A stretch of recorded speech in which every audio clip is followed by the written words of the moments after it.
뇌를 경영하라. 뇌는 아까 뭐라고 했죠? 신체적인 뇌죠. 신체적인 뇌가 중요하죠.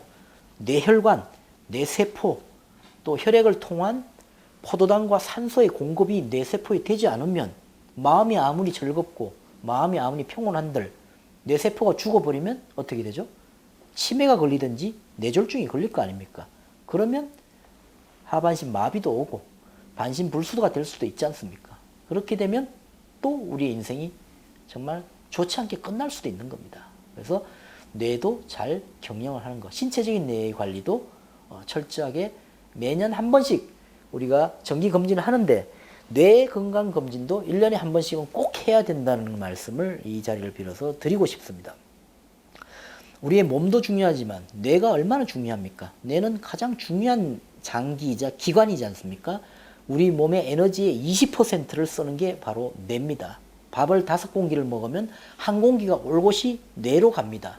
이 중요한 뇌에 대한 건강검진을 소홀히 하는 경우가 많다가 나중에 치매 걸리고 나서 요양원, 요양병원에 몇 억 이상의 돈을 우리가 낭비하는 경우가 많습니다. 저는 치매가 걸리지 않도록 건망증, 경도인지장의 치매, 이렇게 정상 건망증, 경도인지장의 치매로 가는데 건망증의 단계에서 2단계 앞에 건망증의 단계에서부터 치매 예방은 시작되어야 한다고 생각을 합니다. 그래서 건망증이 있을 때 깜빡깜빡할 때 이게 정상적인 건망증인지 아니면 위험군의 건망증인지 아니면 중증, 심한 건망증인지를 어떻게 알 겁니까? 자가진단 체크리스트로 알 수 있나요? 알 수 없잖아요.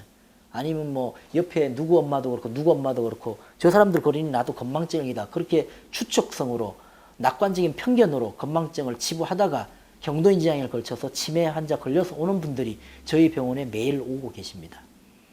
저는 그런 분들을 볼 때마다 안타깝습니다. 왜냐하면 비용도 많이 듭니다. 치료 비용도 많이 들고 치료가 치매로 일단 진입하는 순간은 잘 안 됩니다. 아까도 말씀드렸듯이 치료될 수 있는 치매는 5 내지 10%밖에 안 됩니다.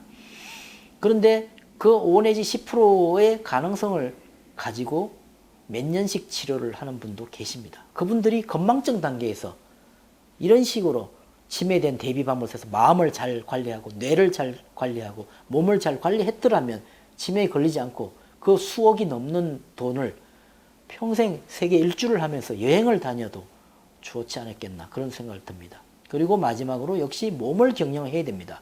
마음은 뇌를 움직이는 그런 역할을 한다면 몸은 뇌를 지지해주고 지탱해주고 받쳐주는 역할을 하는 지렛대와 같은 역할을 하는 거죠.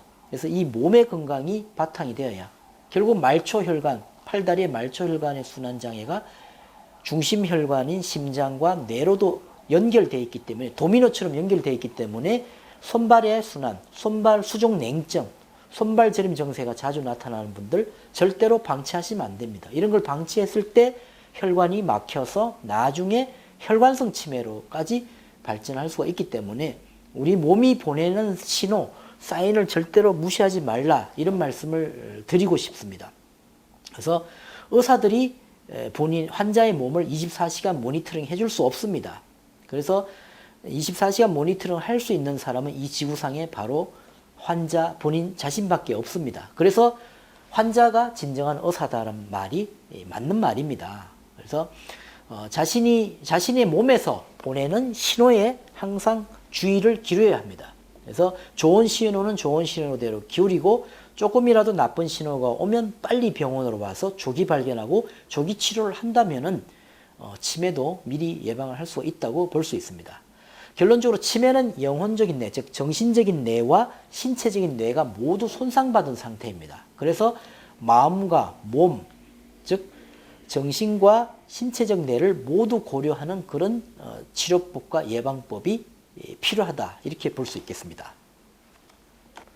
그래서 최근의 연구 결과에 의하면은 마음은 실제로 몸에 영향을 끼칠 수 있는데 어느 정도까지 끼치냐면 유전자의 수준까지 영향을 끼친다 이런 연구 결과가 있습니다. 그러니까 마음을 어떻게 먹느냐에 따라서 유전자의 그 발현의 과정에도 영향을 유전자의 구조는 바꿀 수 없지만 구조가 발현해서 기능을 발휘하는 수준까지도 이 마음이 변화를 시킬 수 있다는 겁니다. 그만큼 이 마음의 작용이 몸이나 뇌에 끼치는 영향이 매우 지대하다 이렇게 볼 수 있습니다. 그래서 현대인들이 마음을 어디에 둘지 몰라서 사실 공황장애나 우울증, 불안장애 이런 거에 시달리다가 약에만 의존하고 해서 치료도 안 되고 인생이 망가지는 경우를 많이 봤고 궁극적으로는 치매에 걸려서 오시는 분들을 많이 봤습니다. 그래서 일단 마음과 몸과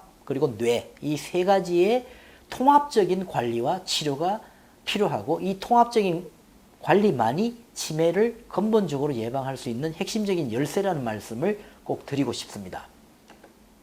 그래서 제가 아까도 이야기 드렸지만 마음과 몸과 뇌 이 상관관계에 대해서 이 세계보건기구가 정의한 걸 보면 우리가 명확하게 알 수가 있습니다. 그래서 1948년 WHO 세계보건기구 헌장의 정의에 의하면 건강의 정의가 있죠. 건강이라고 하는 것은 다만 질병이 없거나 허약하지 않다는 것만을 말하는 것이 아니라 신체적, 정신적, 그리고 사회적으로 완전히 안녕한 상태에 놓여 있는 것, 편안한 상태에 놓여 있는 것을 건강으로 정의하고 있습니다. 이처럼 신체적으로 질병이 없다고 해서 그 사람이 건강하다고는 볼 수 없습니다. 그리고 정신과 육체는 절대로 분리되어 생각할 수 없고 건강한 정신이 있을 때 건강한 육체도 있는 겁니다. 그리고 신체적, 정신적 건강과 더불어 인간의 사회적 역할을 강조하는 생활 개념으로서의 건강 현상을 강조하는 건강의 사회적인 측면이 요즘 더 강조되고 있습니다. 그래서 나만 건강한 게 아니고 나의 건강이 사회에도 어떻게 영향을 끼치느냐도 건강의 정의에서 매우 중요하다는 그런 의미입니다. 그리고 최근에 세계보건기구는 아까 이야기한 육체적, 정신적, 사회적인 안녕이라는 기존의 건강 정의에다가 하나를 더 추가를 했습니다. 그게 뭐냐?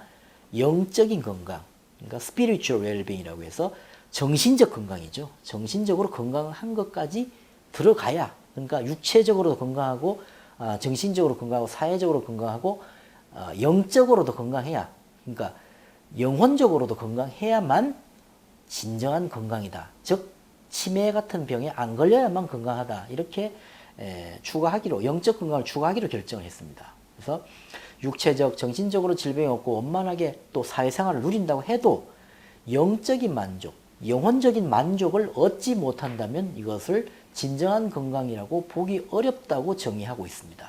그래서 영적 건강을 비유를 하자면 배부른 돼지로 살기보다는 과연 무엇을 위해 사느냐라는 질문에 적절하게 대답을 할 수 있어야 진정으로 건강하다고 할 수 있다는 의미로 이해할 수 있는 거죠. 즉 치매에 걸려서 그냥 밥만 먹고 하루하루를 사는 것은 진정한 건강이 아니라는 거죠. 과연 내가 무엇을 위해서 사느냐에 대한 질문에 답을 할 수 있을 정도의 어떤 영적인 건강이 살아있어야 진정한 건강이라는 것을 세계보건기구에서도 강조를 하고 있습니다.